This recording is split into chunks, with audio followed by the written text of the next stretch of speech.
Oke, kali ini gue bakal ngebahas dan mereview buku dari Arnold C. Toynbee, judulnya adalah A Study of History ya.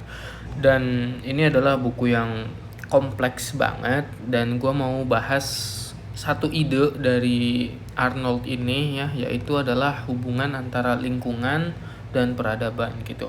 Bagaimana lingkungan mempengaruhi cara orang hidup dan berimpact kepada peradaban mereka seperti itu. Dan ada 3 peradaban yang mau gua bahas ya.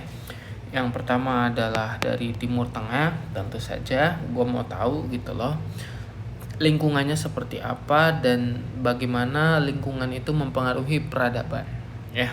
Kemudian yang kedua adalah Eropa gitu kan, dan yang ketiga adalah Indonesia.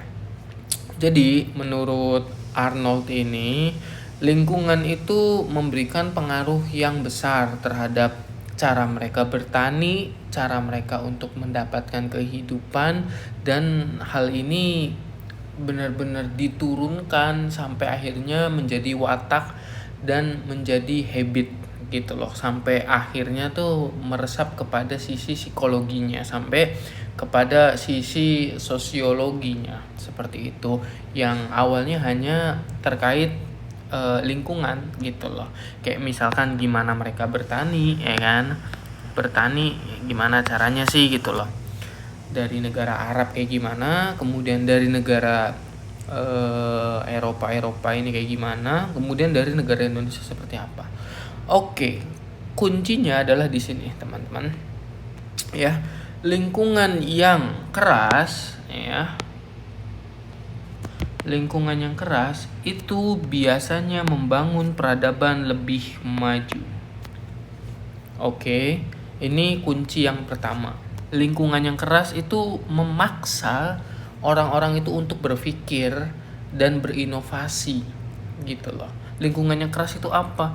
Bisa jadi air yang kagak ada, airnya kurang, kagak ada. Kemudian suhu ekstrim ya, suhu ekstrim ini benar-benar memaksa suatu community untuk bersatu.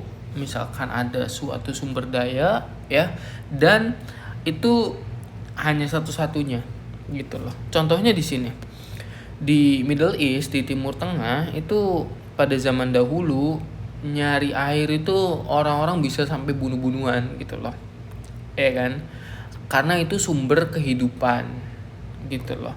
Bayangin ente ya di tengah gurun gitu loh, ketemu orang nih gitu bawa kantong isi air, itu pasti nyawa taruhannya ya, nyawa taruhannya gitu loh. Makanya benar-benar watak orang-orang sini tuh keras, ego, dan merasa superior dibandingkan negara-negara lainnya, terutama Indonesia ya kan. Mereka merasa superior karena memang dari zaman dahulu mereka berebut sumber daya gitu loh. Ketika menemukan nih ya, ada namanya Sungai Tigris ya kan, kalau lo pernah dengar gitu, dan Sungai Euphrates nih kan.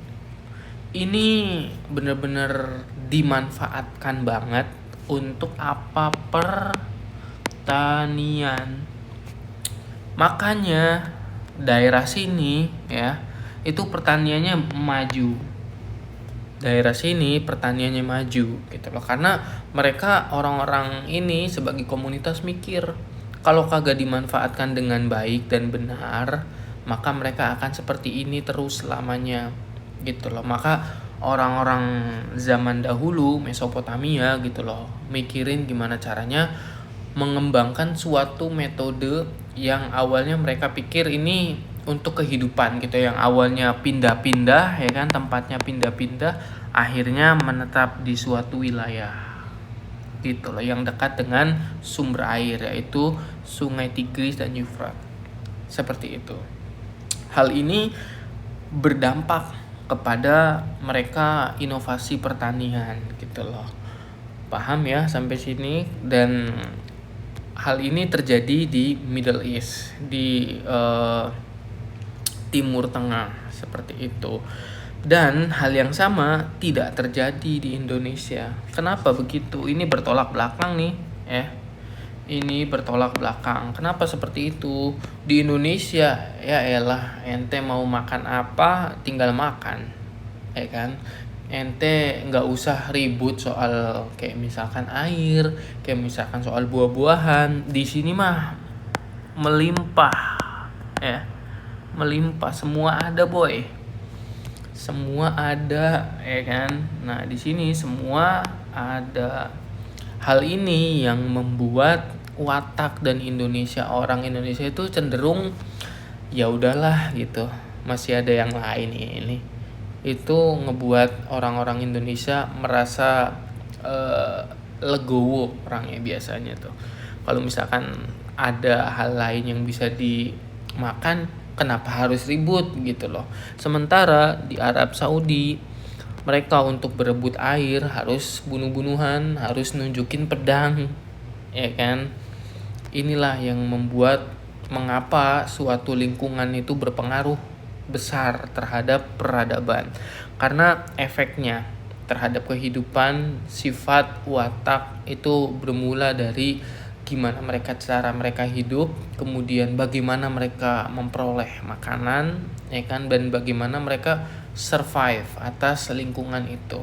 Gue ulangin lagi, rumusnya adalah lingkungan yang keras, ya. Lingkungan yang keras itu biasanya peradabannya lebih maju karena mereka dituntut untuk berinovasi, ya. Sementara lingkungan yang aman, zona nyaman lah gue bilang, zona nyaman cenderung dia pertumbuhannya ada, cuman nggak sedrastis ini gitu loh, nggak sesignifikan lingkungan yang keras gitu.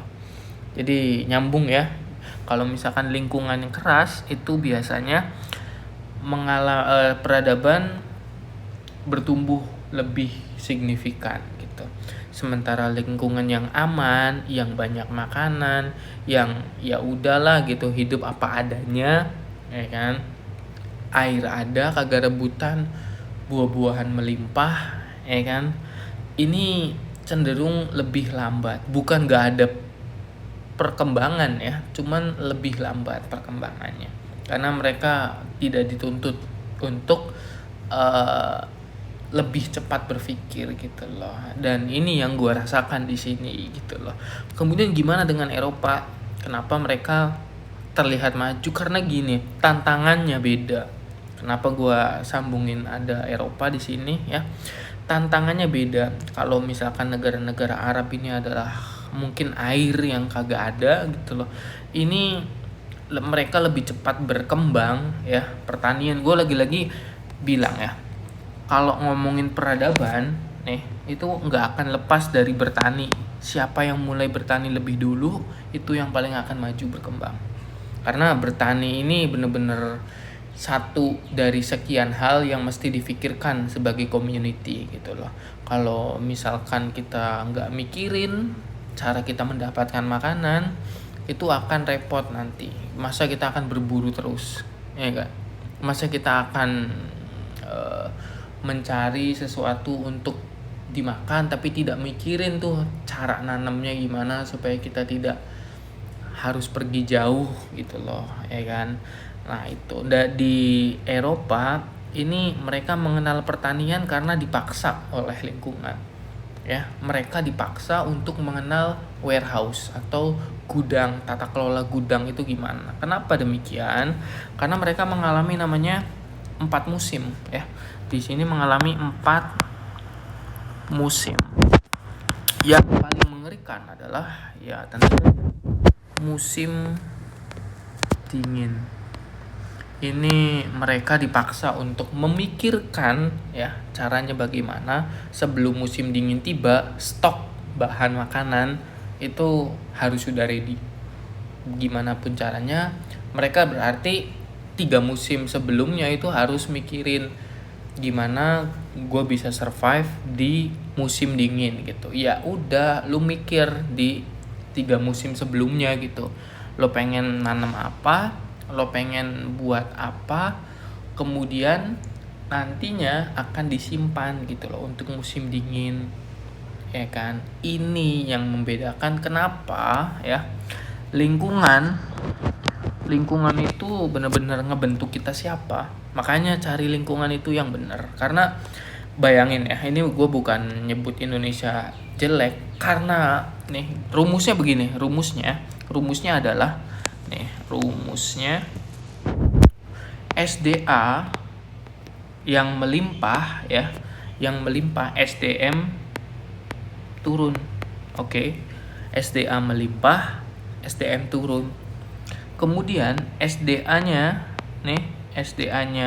turun, ya kan? Ini naik, ini turun, ya kan? Ini SDM-nya naik. Oke, gue ulang lagi ya, rumus penting ini. Jika SDA naik, sumber daya alamnya banyak, melimpah gitu kan, maka SDM-nya turun. Ini rumus di mana-mana terjadi dimanapun itu ya. Ketika SDA turun, sumber daya alamnya sedikit gitu loh ya, maka SDM itu akan naik. Ini yang membentuk peradaban. Di mana-mana itu seperti ini. Ketika SDA naik ya, sumber daya alam naik nih, SDM turun. SDA turun, SDM naik. Itu benar-benar terjadi di mana-mana, dan ya ini tercatat di bukunya Arnold C. Tonibi ini. Makanya ketika punya banyak waktu, mending gue saranin coba baca buku ini.